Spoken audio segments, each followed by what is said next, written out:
Assalamualaikum warahmatullahi wabarakatuh. Selamat pagi Bapak Ibu dosen serta teman-teman sekalian. Di kesempatan kali ini kami dari kelompok 1 kelas B ingin mempresentasikan mengenai arsitektur candi era kerajaan Mataram. Namun sebelum itu izinkan kami untuk memperkenalkan diri. Di sini ada saya Bella, kemudian Galang, Abdi, Aroy, dan ada Riza.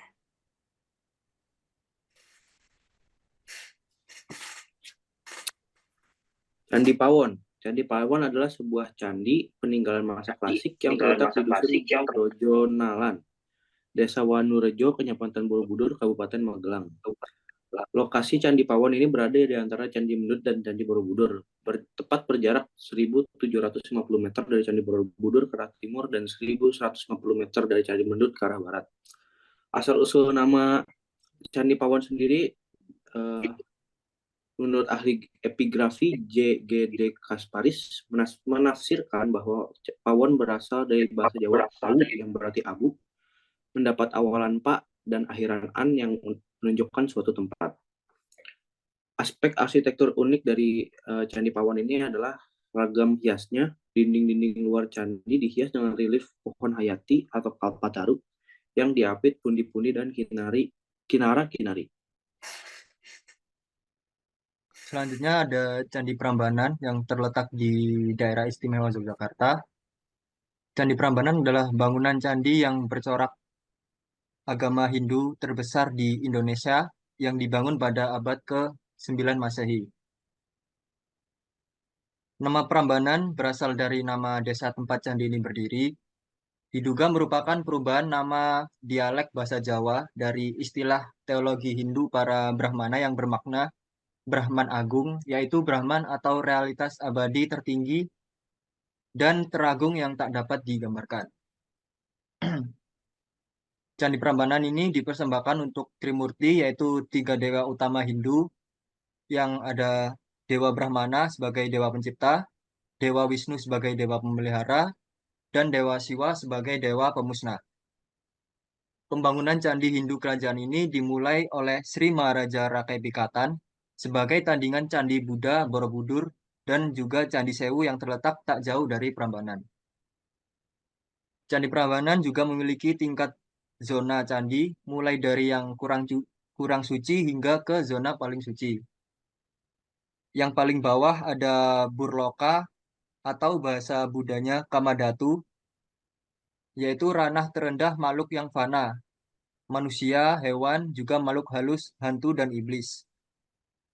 Lalu yang di tengah ada Buah Loka atau Rupa Datu, ini tempat orang suci, resi, pertapa, dan dewata rendahan. Lalu yang paling atas ada Swaloka atau Arupadatu. Ini ranah tertinggi sekaligus tersuci tempat para dewa para Hapsara, Hapsari, bidadari bersemayam, juga disebut Swargaloka. Atap candi di Kompleks Prambanan dihiasi dengan kemuncak mastaka berupa ratna atau permata.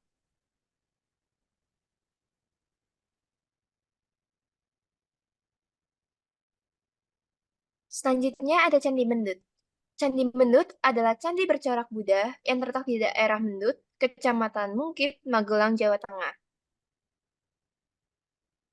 Candi ini berjarak sekitar 38 km ke arah barat laut kota Yogyakarta dan 3 km dari Candi Borobudur.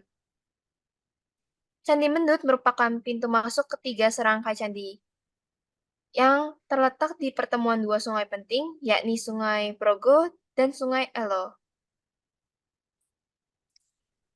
Candi Mendut memiliki panjang 13,7 meter dan lebar 13,7 meter, sedangkan tingginya 26,5 meter. Candi ini ditemukan pada tahun 1834 oleh para serdadu Belanda dan direstorasi pada tahun 1897 hingga 1904. Berdasarkan hierarki dan ukurannya, Candi Mendut termasuk Candi Manua atau Watak, yakni candi yang dibangun yang digunakan untuk masyarakat pada daerah atau desa tertentu pada suatu kerajaan. Menurut JGD Kavaris, berdasarkan pendapatnya, Candi Mendut dibangun untuk memuliakan para leluhur, Sailedra, di mana pada bilik utamanya terdapat 3 arca yang menurut para ahli yang telah diidentifikasikan sebagai 3 dewa. Nah, Candi Mendut ini memiliki struktur yang terdiri dari 3 tingkatan, dengan stupa utama di bagian tengah dan 2 stupa kecil di sampingnya. Stupa utama Candi Mendut memiliki tinggi sekitar 26,4 meter dan dibangun di atas sebuah platform berudak.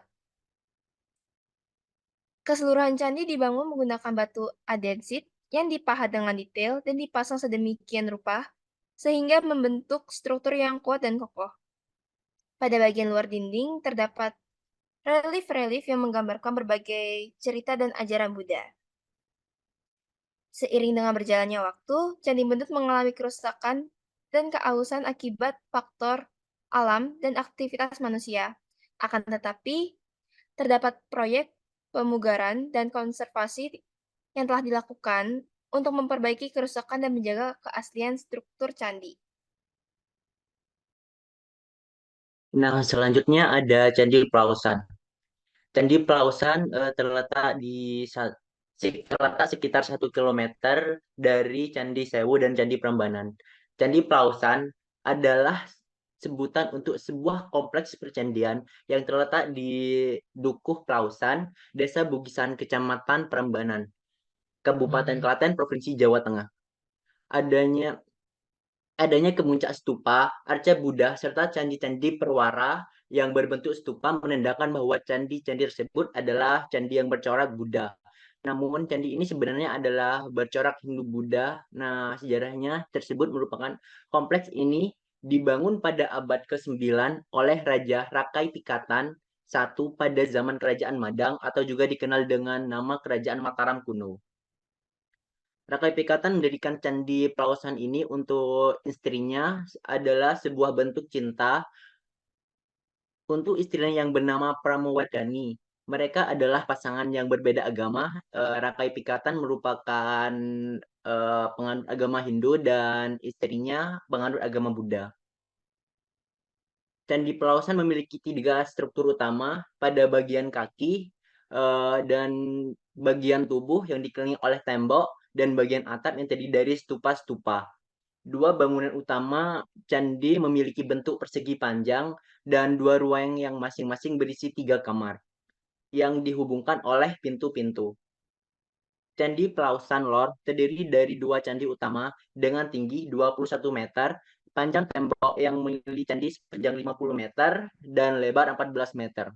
Nah, di luar tembok-tembok tersebut diukir relief-relief yang menceritakan tentang sejarah-sejarah masa lalu pada masa berkuasanya Raja Rakai Pikatan. Gaya arsitektur Candi Plausan merupakan perpaduan antara Hindu dan Buddha seperti yang saya bilang tadi. Itu disebabkan karena Rakai Pikatan, sang pembuat candi tersebut merupakan agama Hindu dan istrinya merupakan penganut agama Buddha. Corak arsitektur candi Buddha yang kotak dan lebar terdiri pada bagian kaki candi dan corak Hindu terlihat dari model atap yang menjulang tinggi dan terdiri dari stupa-stupa. Lalu selanjutnya ada Candi Dieng. Candi Dieng adalah kompleks candi Hindu yang terletak di kawasan Pegunungan Dieng, tepatnya di Kabupaten Wonosobo, Jawa Tengah. Candi ini merupakan warisan bersejarah dari masa Hindu-Buddha di Indonesia, yang diperkirakan berasal dari abad ke-7 hingga ke-8 Masehi. Kompleks candi ini terdiri dari sejumlah candi kecil yang tersebar di kawasan Dieng. Sejarah Candi Dieng terkait erat dengan masa kejayaan agama Hindu dan Buddha di Indonesia pada masa lampau. Bangunan candi ini dibangun pada kerajaan Hindu-Buddha di Jawa Tengah dan diyakini sebagai tempat ibadah dan pusat keagamaan pada zamannya. Candi-candi ini menjadi bukti arkeologis penting dari periode tersebut. Candi-candi Dieng memiliki bentuk yang bervariasi, namun mayoritas berupa candi-candi kecil dengan struktur batu bata merah. Beberapa di antaranya memiliki atap berbentuk piramida atau meruncing, sedangkan yang lain memiliki atap datar. Bangunan candi-candi ini sering kali dihiasi dengan relief-relief yang menggambarkan cerita-cerita dari agama Hindu, seperti Ramayana, Mahabharata. Konstruksi candi-candi Dieng menggunakan teknik bangunan batu bata merah yang merupakan ciri khas dari arsitektur candi di Indonesia pada masa itu. Beberapa candi memiliki tambahan struktur batu andesit. Konstruksi ini menunjukkan tingkat keahlian dan pengetahuan teknis yang tinggi pada masa pembangunannya. Kondisi tapak Candi Dieng masih relatif terjaga meskipun beberapa bangunan telah mengalami kerusakan akibat usia dan faktor alam. Beberapa candi telah direstorasi untuk menjaga kelestariannya. Situs ini menjadi salah satu objek wisata sejarah yang populer di Jawa Tengah dan sering dikunjungi oleh wisatawan serta para pelajar sejarah dan arkeolog. Candi Dieng adalah salah satu situs bersejarah yang penting di Indonesia dan menjadi saksi bisu dari masa kejayaan peradaban Hindu-Buddha di Nusantara. Keberadaannya tak hanya sebagai warisan budaya, tetapi juga sebagai sumber pengetahuan tentang perkembangan agama dan kebudayaan di masa lalu.